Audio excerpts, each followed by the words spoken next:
Hello, Scuba Leavers, and welcome to another edition of Undiscovered Entrepreneur with me, DJ Scoob. Coming at you, whatever device you happen to be listening on. All right, so today we're talking to somebody that's really, I don't know, I really like what she's doing with her business, and her business is called Grounded in Maine. Now, she also has a podcast that's under the same name, and its owner, Amy Fagan.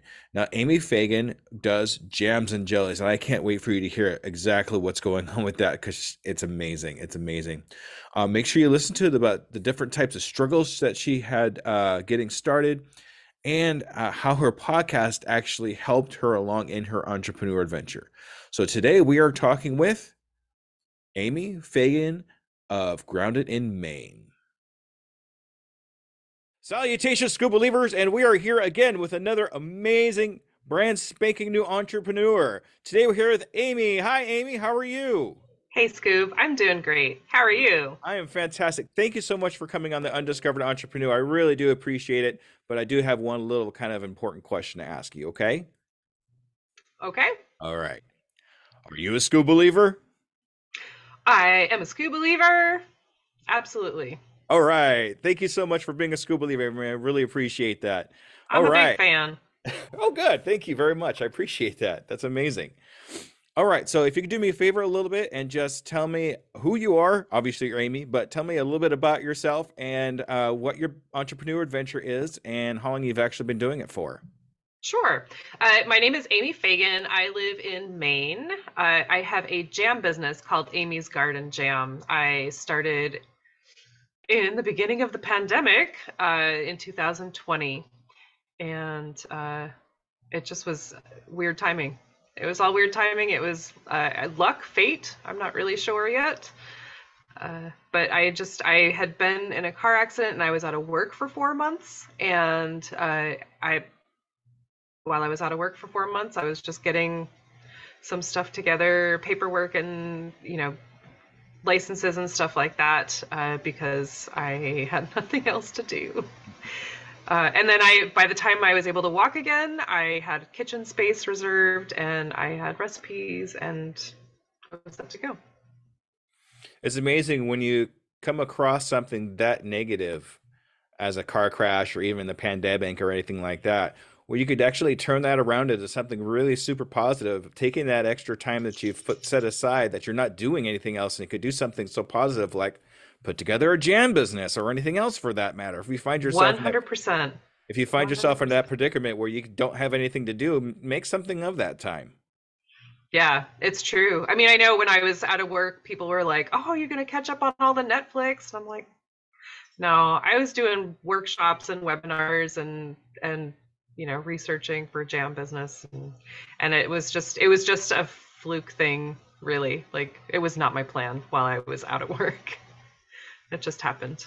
If you look at these things, it's never really 100% planned. It's like, well, I got into a car accident. I guess I'm going to start a business. No, it doesn't really work out that way. It just kind of hits you like a ton of bricks, and then you kind of go with it. For sure. Yeah, and I agree with you 100%. I mean, it was definitely, not planned and it was definitely not an exciting moment, but here I am, three and a little bit years later and succeeding somehow. Somehow, some way, it's happening. Well, you got Yeah. to be doing something right. We'll see. We'll see. We'll see. I mean, it's a slow process and it's busy. It's busy for sure. Oh, okay. Well, that's good. That's really good. All right. So, what I know you got into the accident, but what actually made you start the business? I mean, what was the idea that kind of put you into? I'm going to do jams. I mean, what put that in your head? Yeah, it was not it. Yeah, it was totally not like that. So I work office jobs. I don't make tons of money. My husband has his own business. He makes money. So I'm just like, I need something to feel like I'm contributing. So I've been gardening and preserving our food. And my sisters got married 8 years ago, 2014, and I made I made little jars of jam for everyone as a wedding favor, and people were crazy for it. Like it was all different kinds of jams, and I didn't have a license back then, so it was easier just to say this is a gift. Now I couldn't get away with that. But my sisters were like, this is amazing. Like you need to do this. And I'm not a business person. I was not like meant to be a business person. I'm a connector. I'm not a business person. I have no idea what I'm doing, to be totally honest. I'm just making jam. Um, so it was kind of in the back of my head, like maybe I could do that someday. Maybe someday when I know more and I feel more confident. And then, I was out of work and I was like, "Eh, why not? This is the time to get it set up." So was it just that time that you weren't working as Sunday is now? Yeah, pretty much. Yeah, I mean, so the accident was on October. I had surgery in December. I was out of work until March, and the end of January 16th it was that I announced I was going to be opening, and then May 3rd was my first day in the kitchen. Yeah, that's amazing. Good stuff. I really like that. So I know you haven't been doing this for very long, but have you come across any problems or pitfalls as you've kind of gone along in your entrepreneur adventure? For sure. I mean, a lot of it is in my head that has been, my own doing. But I remember I was working with a mentor, the person that I was renting the kitchen from, and we were just meeting, and I didn't have everything figured out. I had hired someone to do um, my logo because I'm not an artist at all. And somebody says, "What do you want to do for your label?" I have no idea. Like, it's just not something that I thought about. I just wanted to make jam and sell jam. Um, and so I got the logo figured out, and then I was talking to this lady, and she was like, "What are you doing for jars? Like, you have to love your jars," and just like peppering me with questions. You have to love your jars. You got to get lots of them, and this is going to be your jar for life, basically. And I just started crying, and I was like, I have no idea. I literally don't care about jars. I don't care about jars. And then, or do you want them to be fancy? Do you want them to be shaped different? Do you want them to be, to stand out? I'm like, I don't care. But then I just, it's just, I don't like to be pressured on something that I'm doing. Like, don't, you can question me or whatever, but it was hard for me to hear that. And then also the same person was like, 99% of small businesses close within a year. Oh, that helped. So that was awesome. But and then the childish person inside of me said, I'll be darned. I'll be darned. Like if I'm gonna fail in the first year. So I'm stubborn. I have that Irish blood. I'm very stubborn.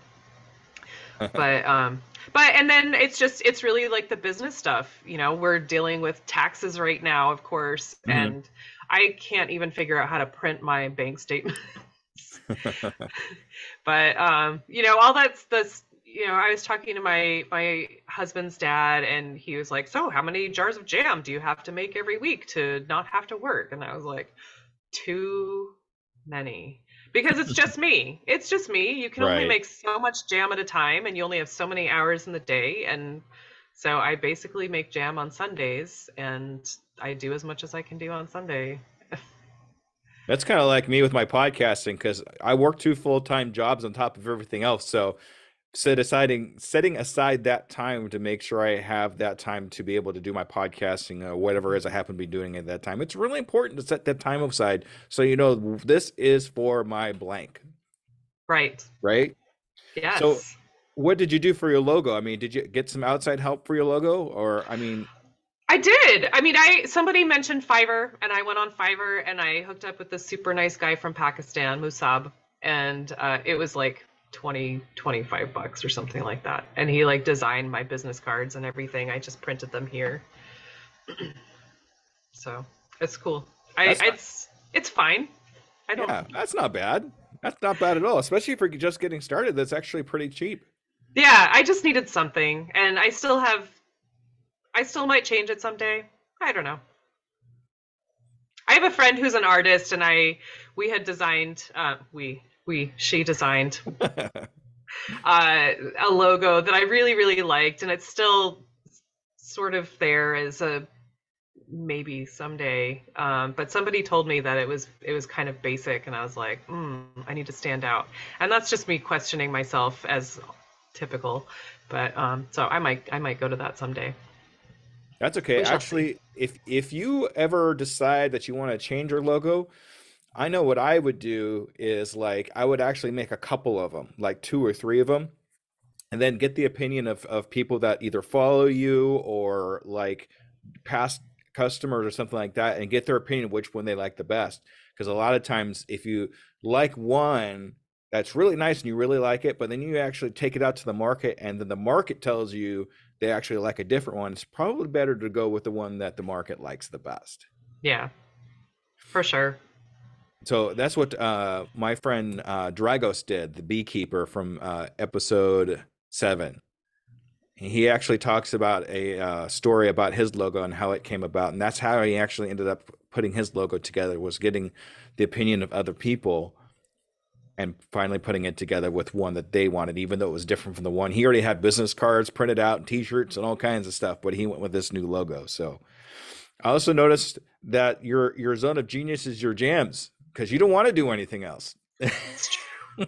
It's true. It's true. And I've had some people ask me if I would teach them how to make jam, and I'm like, I'm not a professional. Like, I'm literally just reading a book. Anyone can do it.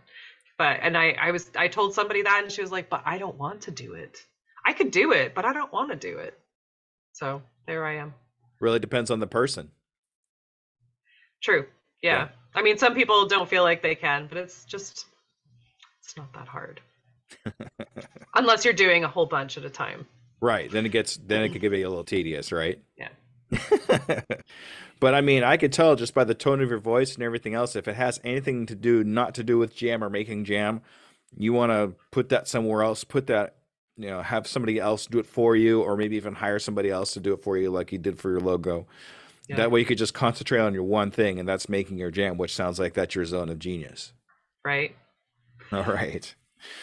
Um, and I like the fact how you actually turned a negative into a positive when you're talking about your friend and they're like, oh, only 99% close and whatever. But no, people like you and me, Amy, we use that as, oh, yeah, well, watch this, right? Right. Watch me. Watch me.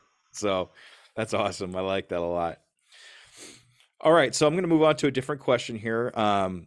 I'm just curious if you have any like role models or influences or anything like somebody you model after to kind of get yourself moving, to keep yourself moving forward. Do you have anybody like that you could think of? Um, not not really. I mean, not like a person.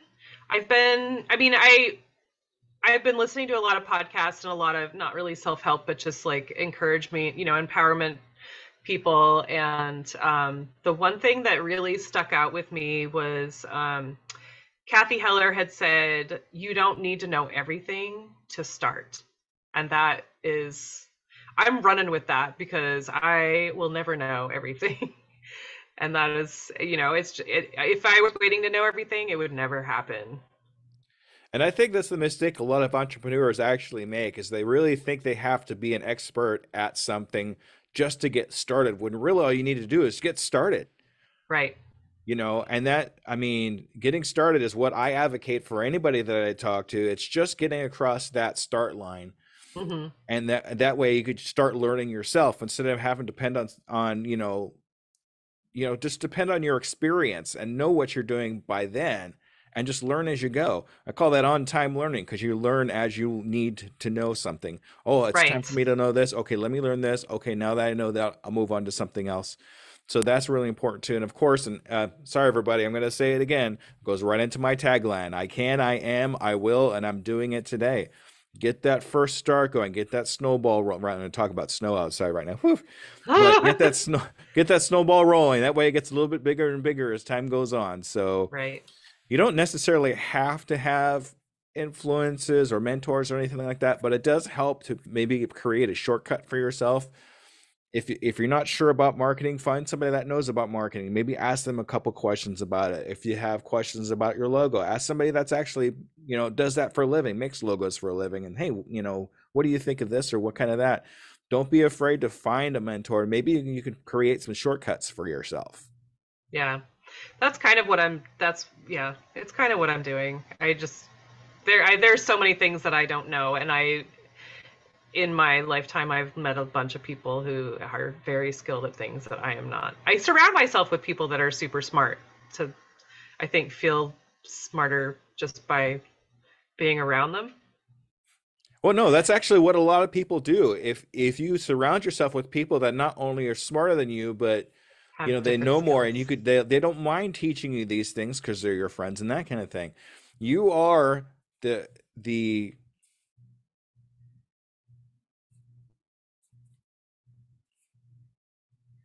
my brain stopped. I'm so sorry. I was trying to remember what that was. You're the best of the five people that you surround yourself with. So if you look at the five people that you surround yourself with most, more than likely you have a lot of their traits or a lot of their knowledge, or you can get their knowledge from them. And if they're all smarter than you, that means that eventually you will be as smart as they are. And that's what a Right. lot of managers will hire people that are smarter than them on purpose. That way they can learn from them. Yeah.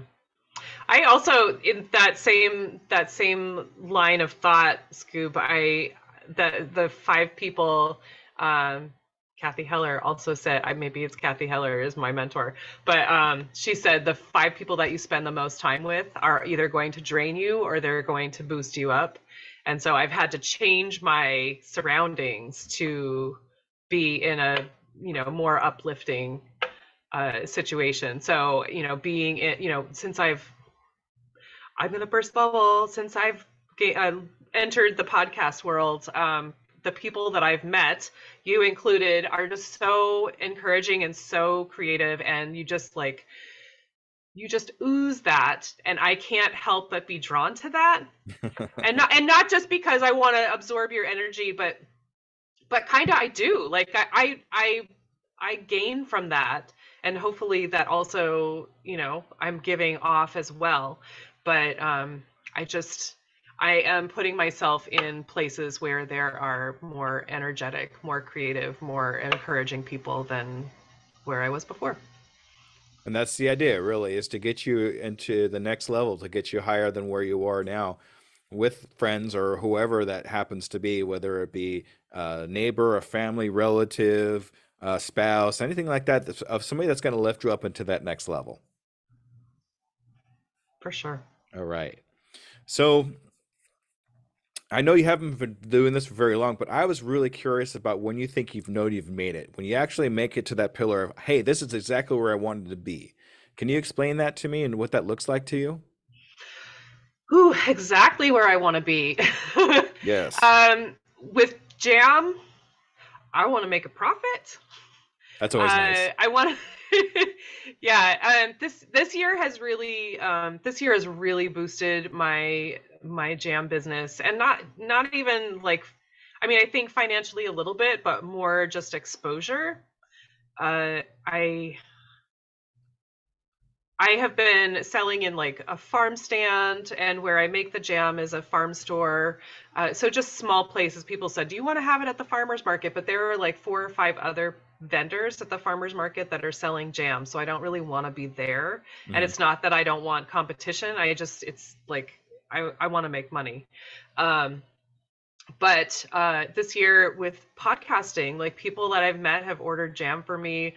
I literally just went to New York City to deliver jam to Broadway for a Broadway show closing, which was pretty amazing. I mean, I was there for 5 minutes, but the experience of, I took the bus to New York City, 6 hours each way in the same day, just to make sure that the jam got there. And part of it was cheap. Like it cost less than shipping it, but also, I could make sure that it was going to get there, and I could say hello and give a hug to the lady that ordered the jam. Um, but it was a big deal. It was a big deal, and I wasn't going to blow it by just being impersonal. Right? So, but and I hooked up with some crafters that actually rented a store for the holidays. Um, and I had my jam in there, and it was in Freeport, which is, if you know Maine at all, Freeport is like a tourist town. And so it was right down the street from a big deal store, and it, there was a lady that bought 9 jars of jam in one day, and that was very exciting. All right. That's got to be good if they're buying that much all at once. They want to get as much as they can while they can, right? Yeah, yeah. I mean, it's just little by little, it's growing and people are noticing, and I think, and I'm just meeting more people that are, that I can network with and work with and surround myself with.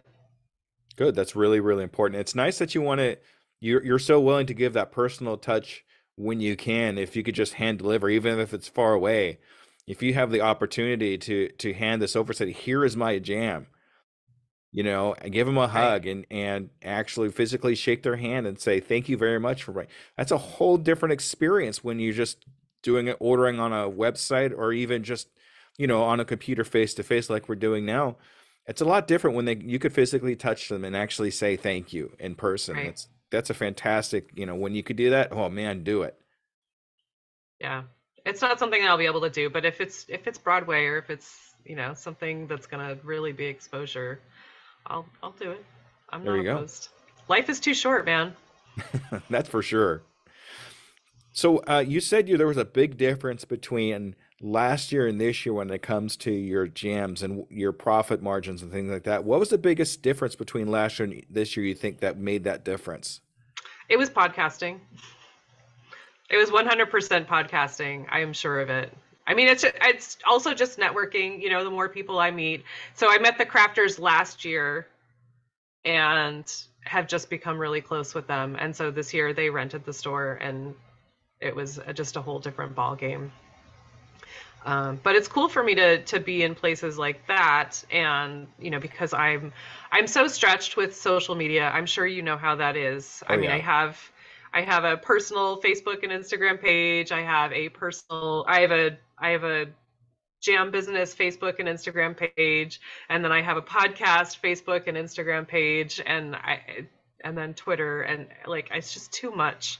It's too much. And so if I can just have my jam somewhere, I don't have to market it so much. Not that I'm not marketing, but I need to work smarter, not harder. Is That's what I'm learning. Yeah, and you know what you could do even is like find the one that works the best for you on each one. Like that your jam's going to be really good at Instagram, but your podcast is going to do really good on Twitter, and then you as a person's good on Facebook. Instead of putting all three, all your business and everything in a whole bunch of different places, like leave them there the way they're at, where they're performing the best. So that way you only have to concentrate on three and not three, six, nine of them, right? That way you're not burning out and you're just trying to send things all over the place all at once. And it's just way too much. It is from one person. It is way too much, unless Yeah, you got somebody doing it for you or there's some weird automation that you could buy into, which I know I don't have money for. right. Yeah, I mean, just for now, that way each thing could have a really, really good, solid thing to stand on, or a really good, solid stand. And then later on, when you can have time, then you could start building these things in different places. That way, you're Right. building each one up. When you say, "Oh, do you want to talk about my jams?" Okay, they're over here on blah, not they're over here on blah and blah and blah and blah. You know what I mean? Right. Right. So Yeah. I mean, what I've been doing is just, I have my Facebook and Instagram linked. And so I mainly do Instagram, but then I'll check Facebook for any notifications if anybody's commenting because I've gotten lazy like that. So my main thing is Instagram with everything. Um, but so you would ask me, how will I know when I've become a success, or right. and I don't think I really answered that, and I don't really have a big like showy answer, but like I want people to seek me out, not just at Christmas. I want an order in July, or no, not July because it's too hot and I don't want to make jam, but like April. I want orders in April, and I want orders in September. Just like I want it to be more consistent. I try to take the summer off because I melt. My brain melts in the summer and I can't function. I just cry in the summer. So I prefer to not have to make jam. Especially when it's But that hot outside, right? but yeah, I mean, I just want people to seek me out and be like, "Hey, how do I find Amy's Garden Jam?" There you go. That's all I want. It's not that big of a deal, and I want to make money, but that'll happen if people are ordering my jam. All right. So you hear that, Scoop Believers? You make sure in April and September we just flood Amy with a bunch of orders during that time. Yes, Okay. please. Okay. All right. All right. So here's a little scenario for you. If you happen to meet somebody on the road or on the street or anything like that, and they find out about your jams and they actually say, "Hey, I want to do the same thing you're doing. I want to make jams and that kind of thing." What kind of advice would you give them? What kind of steps would you have them take? Um, I mean, we already talked about just doing it. Like, don't wait until you have everything. I'm not sure if I went around about it the right way. Yeah. I would suggest someone go straight to the state. If you're in Maine, of course, there are rules, which is awesome. And just find out what those rules are, find out what is needed, and I would definitely offer myself as not an example, but if they have questions, they can ask me, uh, and let them know, where I'm buying. If they want to do jam, jars are not easy to get right now. So I would, recommend where I'm getting jars. And then, I just the little things that I've figured out that really stumped me in the beginning. I'm happy to give whatever advice I can. And yeah, I mean, really just do it. Just get started and don't listen to people. Don't listen to people. Just me. There you go. Just listen to Amy. Nobody else. Don't listen to anybody else. Just listen to Amy. Okay. So it's nice that you'd even be willing to help somebody out, even though you're not as far as you think you are. You're actually a lot farther than a lot of people that are just getting started. You always have to remember there's always somebody one step behind you. Right. And that's what I found out too, is when I was going along, as soon as I figured out how to do my podcast and how I market myself, I'm starting to people start asking me, well, how did you get started? Well, I'm like, I've only been doing this for a little while, but I'll tell you what I know. Right. So kind of learn the fact that people are still one or two steps behind you, no matter how far along you get, and you can help other people learn to do what you're doing. And that's why I've gotten into coaching, and that's why I'm helping people start other podcasts too, because I want to help these other people. I Yeah. want them to succeed as much as I want myself to succeed. And that's why I'm willing to do things like this Right. to help you, Amy, or anybody else that, needs a little like what to do now, where are you at and how can I help you? That's really what it's all about. Absolutely. Yeah. We're not here to take each other down. We're here to help each other out. Exactly. I like to say, I heard this somewhere, we rise by lifting others. Yes. That's perfect. Yes. So I like saying that when we're talking about helping other people, because we help ourselves by helping others. That's really what it boils down to. Yeah. All right. Absolutely. All right. Now, I like doing this example because yours is a physical product. Haha. Okay.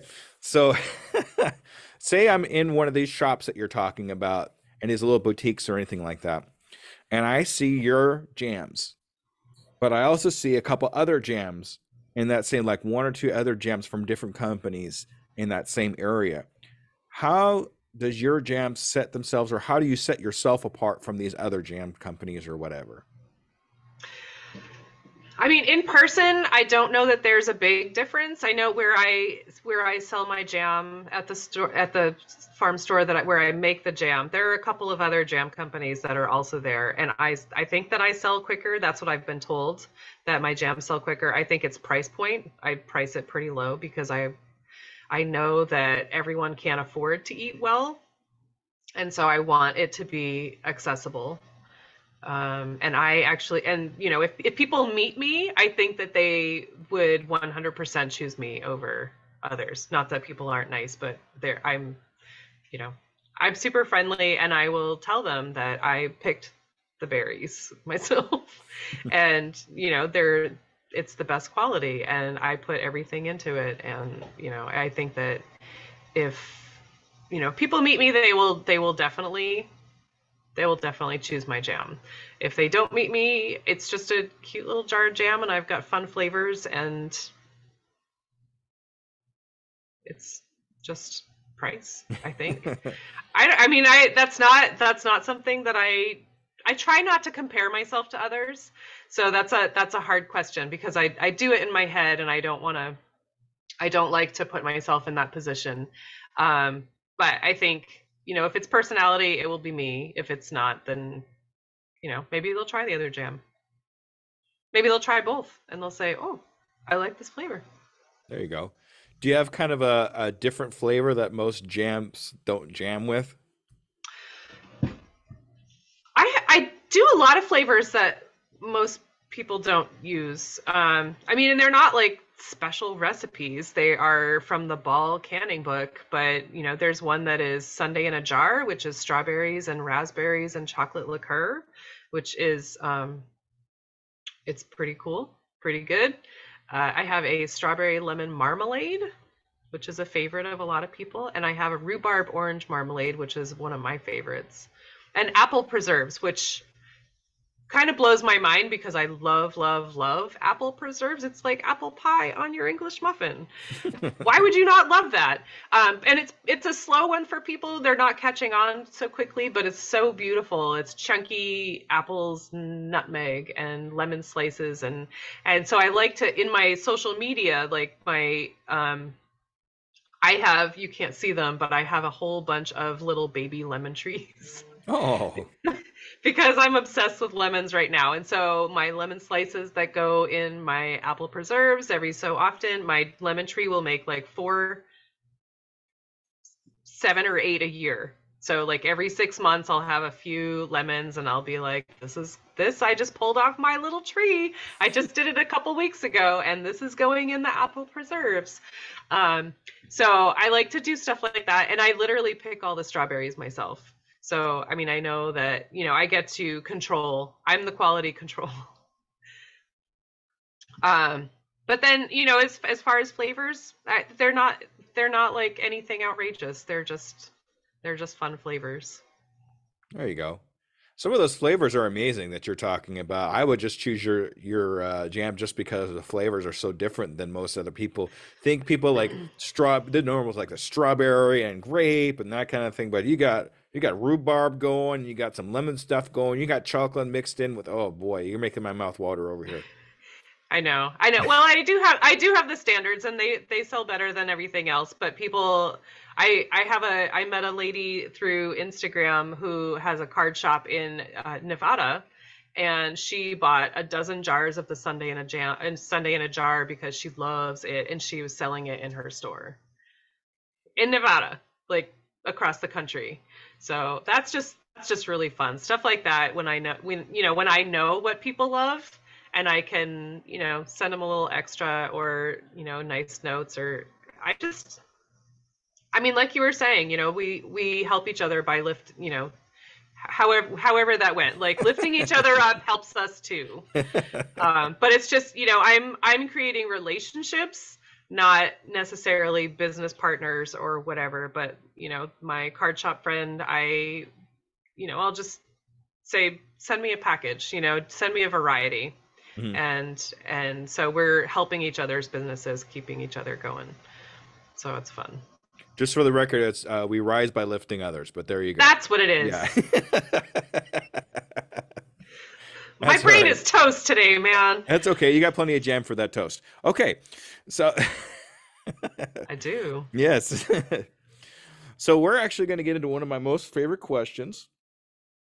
And I did steal this, so sorry everybody. But what is the one question you wish I would have asked you, but I didn't? I always miss one really good one.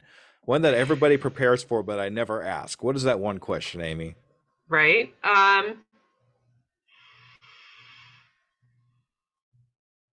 What's your favorite jam? I guess. I was gonna say, I was gonna just call you out and be like, you didn't ask me about my podcast, but Oh, I But I mean, what is your favorite jam? My favorite jam is apple preserves. I moved away for a year and I was so homesick. And I was living in Utah and I found out that you couldn't buy apple jelly in Utah, which is just ridiculous. But so I called my mom and I was like, I can't get apple jelly. And so she sent me apple jelly from Maine to Utah. And so now like apple preserves makes me feel closer to my mom who passed away, but um it just makes me feel close to her and I just love it. I just love it. Everything about it, it makes me feel so homey um and loved.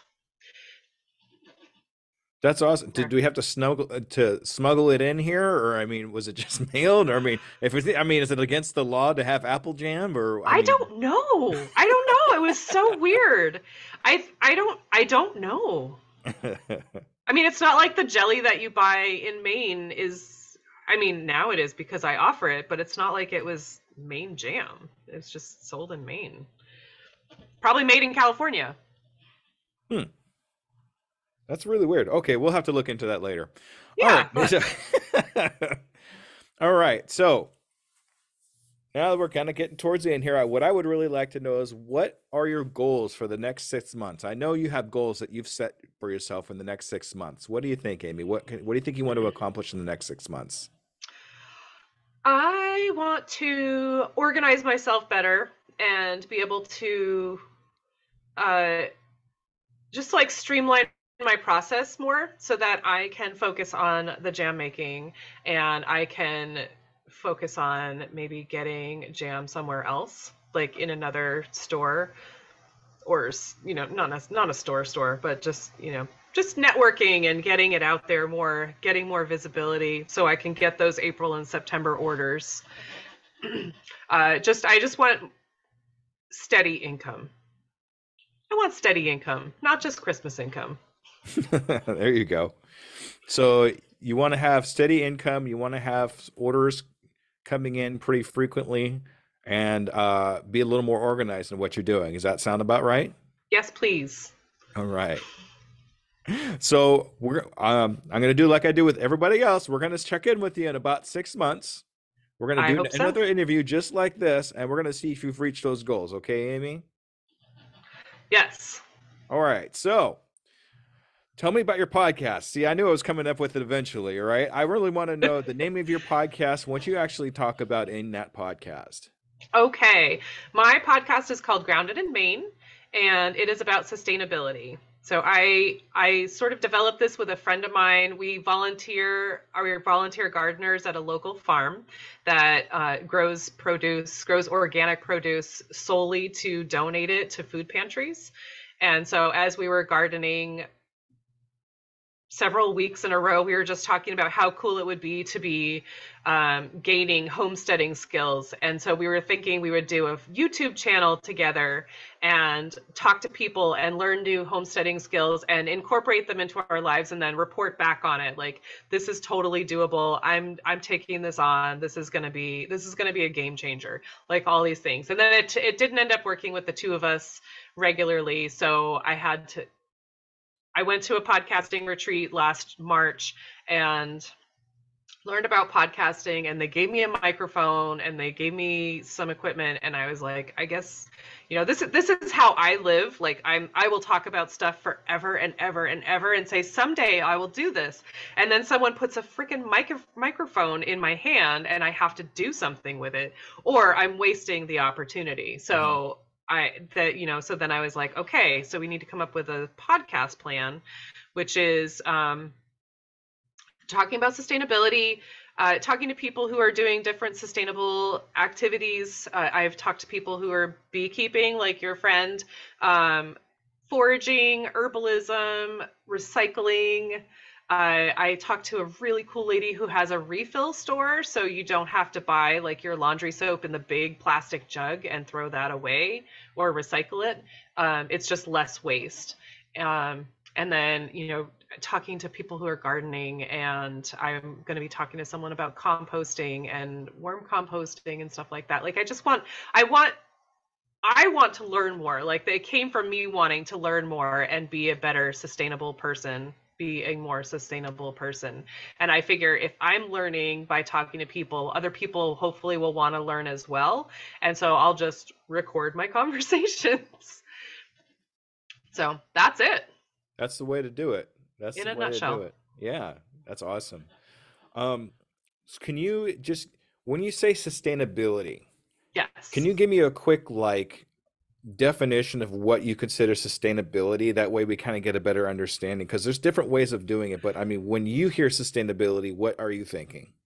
Absolutely. It's a really big word if you just say, and I ask all my guests, I'm like, what does sustainability mean to you? And they're like, it's a really big word, and I get that, but that's why I'm asking, what does it mean to you? Because for me, it means mostly it's like less waste, like adding less to the landfill, lessening our carbon footprint and our just general imprint on the earth, just to tread lighter and leave it better than how we found it.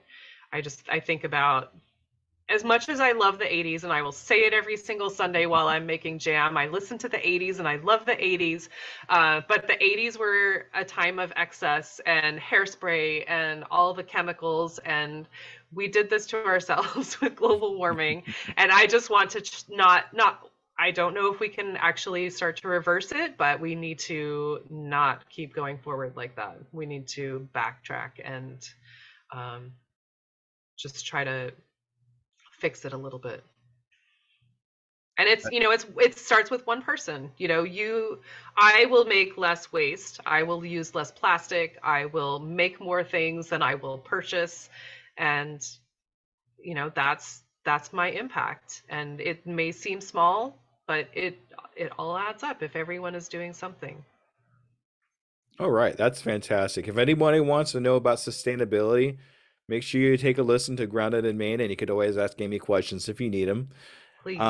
Now, this is your time to shine. You ready? I want you to talk about your jam business now that we're done with the podcast part. I want you to talk about your jam business and how to get a hold of some of that lovely jam that you're making. Okay. My website is amysgardenjam.com. Haha. You can find me on Instagram or Facebook at Amy's Garden Jam. Or is that it? Yeah, I mean, you can order from the website. I have a friend who is super super smart with websites, and she put my website together. I literally pay her in jam every month. Uh, so she keeps that running. I don't know anything about it. I don't know anything about it. So you can order. She set it up so you can place orders. You can pay for shipping. It's pretty awesome, and it's a beautiful, beautiful website. I take no credit, but yeah, you can order through the website. You can send me a message. You can tell me how awesome the jam is. You can tell me if you don't love it. You can ask me about ingredients or where it comes from. I'll tell you anything. I'm an open book. There you go. How do we get a hold of you personally? Like, Personally, yeah, if you're comfortable uh, giving. yeah. I'm gonna say Instagram. Like I said, Instagram is where I'm at more often. My personal Instagram is Amy Beth Bella's mama, I think. That's really sad. I look at it every day and I have no idea. I think it's Amy Beth Bella's mama. Okay. Do you have an email address we can use? Oh, just the Amy's Garden Jam. Oh, so Eddie at Amy's Gmail? Garden. Oh, I'm sorry. It's Amy's Garden Jam at Gmail. There we Yes, I go. did not give Okay. that. I apologize. That's okay. I want to make sure we go to the right place for you. Somebody's going to be, what is this? So, You're like, is there anything else? Nope. all right. Amy, thank you so much for being on Undiscovered Entrepreneur. It's been an absolute pleasure. I know I learned a lot about sustainability and I learned a lot more about jams than I thought I would when I first got started. So this is fantastic. Thank you so much for being on the show. I'm so thrilled to be here, Scoob. I appreciate the time. All right. All right, School Believers, thank you very much. Make sure you stay tuned for the wrap up, okay? Good night, everybody. All right, School Believers, that was Amy. Boy, Amy had a lot of great information when it comes to sustainability. I'm glad I actually was able to get her to talk about it a little bit. I was really excited to learn about sustainability, but to learn about what she had put together for her jam company too. I hope we actually were able to help her out a little bit. So make sure, School Believers, if you want some amazing jam, she's looking at April, September. Go to where she's at on the websites. I'll go ahead and link all that in the show notes if you want to take a look at some awesome jams. I just really love the fact how we talked about how her podcasting, it really made the biggest difference in her business and moving things along in her entrepreneur venture. Obviously, that's kind of an important part for me because my entrepreneur venture is a podcast. So, but I really like the fact also that she is so willing to share her knowledge of what she's learned up to this point with anybody else that asks her. She's always open up to new questions, and anything that anybody asks her about how you did this, she's so willingly be able to get up the information so you could possibly do something that's similar to what she's doing. And I really like that about her. I love, and I'm just going to put this right out there, I love the different awesome flavors she actually had in her jams when we were talking about the different types of flavors that she actually had.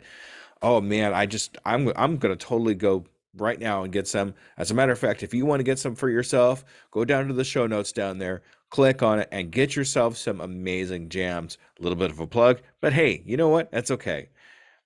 And then I also like the fact that she values friendship over business. I mean, you really have to do that nowadays because if you don't have any kind of relationship and it's just a business relationship, there's no real substance to it at all. So, God, really, really got to value that friendship and the building of friendships over just having somebody that's a business partner, and that's pretty much it. So make sure you look for Grounded in Maine in the podcast and all your favorite podcast platforms. Okay. All right. So more information about me and what I'm doing right now is I have gone really big into Nomospect and their community. I've been in and out of there and learning so much from all the people, all the fantastic people that's in Nomospect. I've learned a lot from Bree and Trevor and Gordon and anybody else that I've actually been interacting with. Hey, just right off the bat, I just want to say thank you very much for, sharing your information with me and helping me on my entrepreneur adventure too. So if anybody's really interested in looking into Numospect and actually joining me in the Numospect community, please go to tuepodcast.net/lab, and that'll get you a 14-day free trial to see if you actually like Numospect and you like the creator lab that they have going on right there. I really think it would be a huge plus. I know for a fact that I've looked into a lot of different types of communities out there, and they're just so gosh darn expensive on the monthly cost, really high. This one actually is not very expensive at all. And for the exchange of the information that you're getting and the leadership and the being held responsible for your work, God, there's nothing like it. So look into that. I also have new sponsors coming up here. I've got into a couple new sponsorships, and you will be hearing those in either this one or the next one. I won't know exactly when, but it'll be coming up here real soon. Different types of sponsor spots, however you want to call them. I hate to call them commercials because it just kind of sounds but sponsors. I'm going to have these sponsorships, and maybe just look out for those, and I think they'll be very beneficial for you. So I've actually started my coaching episodes. I hope you're enjoying those. I really hope that you're actually learning something. And as a matter of fact, what I'd really like to do here is if you can just reach out to me at any of my socials and let me know what you've actually learned in this podcast or any of the coachings or anything like that. I'd really like to know that I'm making a difference in your entrepreneurial adventure. So reach out to me. I'm going to mention all my socials here in just a second, but reach out to me and let me know what you've actually learned up to this point. I would really appreciate it. And all that being said, here they are. All right, on Twitter, you can reach me at DJ Scoob. That's SKOOB 2021. You can reach me on Instagram and TikTok. Still working the TikTok thing at UE Podcast 2021. And been dipping my toe into LinkedIn. That's definitely been a struggle for me about LinkedIn, but things are actually starting to pick up there. So if you want to reach out to me, that's Jesse DJ Scoob Blount, and that you can find me there on LinkedIn. So please, if you feel you can, give me a 5-star review. Help that algorithms pick me up so we can actually get more Scoob believers out there to listen. and learn about their entrepreneur adventure. And I'm still looking for that first Facebook person in that Facebook group, tuepodcast.net/FB Scoob. That's SKOOB. First person in there basically is going to be going one-on-one with me, and I can help you in any way possible. I've still been posting in there, even though I haven't had anybody in there. So you have some actual content to look into and make sure it's something that you're really into. All right, everybody. Thank you so much for another week. And we will see you in 1 week with another coaching. And I love you all, and you all have a great evening. Okay. Thank you. Goodbye.